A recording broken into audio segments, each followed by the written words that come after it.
সাবেক আইনমন্ত্রী আনিসুল হক, দীপুমণি, রাশেদ খান মেনন, জুনায়েদ আহমেদ পলকসহ ১৪ জনকে ১৮ নভেম্বর আন্তর্জাতিক অপরাধ ট্রাইব্যুনালে হাজির করার কথা রয়েছে।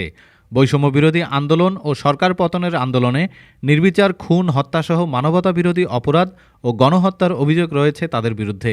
এসব অভিযোগে গত ১৭ অক্টোবর সাবেক প্রধানমন্ত্রী শেখ হাসিনা সহ ৪৬ জনের বিরুদ্ধে এ গ্রেপ্তারি পরোয়ানা জারি করেছিলেন ট্রাইব্যুনাল। ছাত্র জনতার আন্দোলনে গত ৫ আগস্ট পতন ঘটে শেখ হাসিনার নেতৃত্বাধীন আওয়ামী লীগ সরকারের। পতনের পর সাবেক এই প্রধানমন্ত্রীকে স্বৈরাচার ফ্যাসিস্ট আখ্যা দিয়েছে ছাত্র জনতা।